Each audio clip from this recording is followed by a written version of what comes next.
When you're exhausted after a 5-hour drive, your brain naturally prioritizes rest over red flags.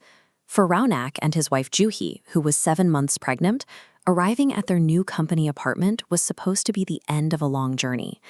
Instead, their physical drain became the catalyst for the decisions that followed. The warning signs began at the property line. Upon noticing Juhi's pregnancy, the estate guard physically recoiled in terror. He abandoned all professional protocol, desperately pleading with the couple to leave the premises immediately and seek shelter in a hotel. As an engineer, Raunak relied on logic. He evaluated the situation, a free, clean apartment versus an irrational, panicked guard, and dismissed the warning. He prioritized exhaustion, steering his pregnant wife straight into the building.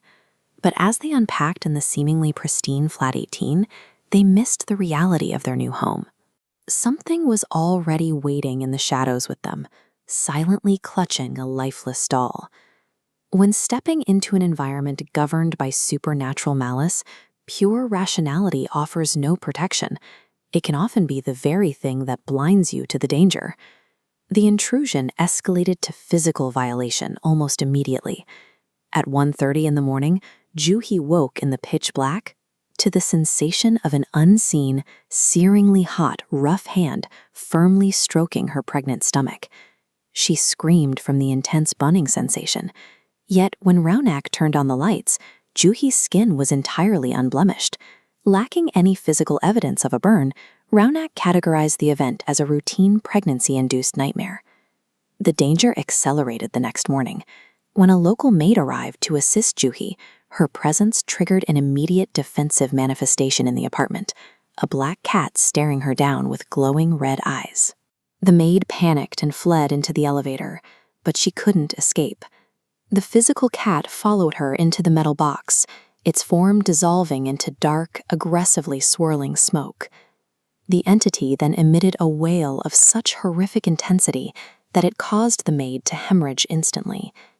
Without the spirit ever landing a physical blow, the maid bled to death from her ears, nose, and mouth right where she stood.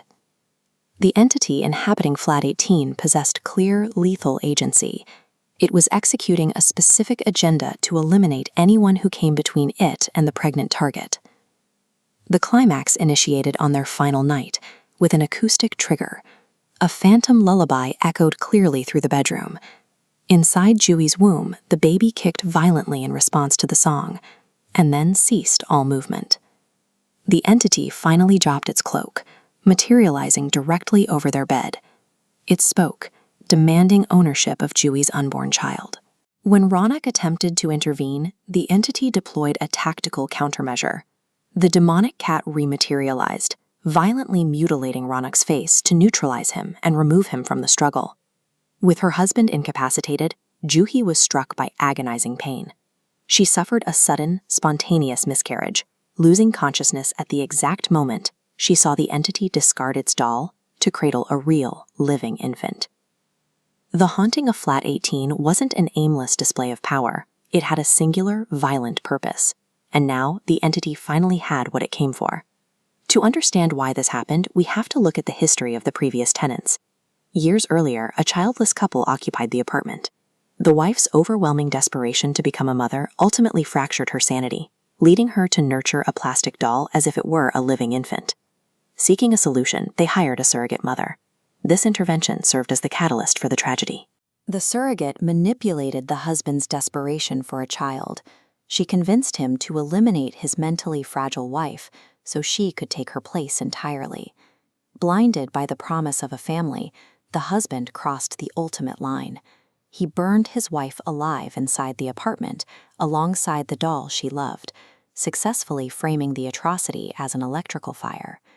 The presence in Flat 18 is a tragic echo of maternal obsession, forged in the fire of marital betrayal. This history explains the haunting's focus. The burned wife's spirit projected her trauma onto the present. When she saw the pregnant Juhi, she saw the surrogate who had stolen her life and her future.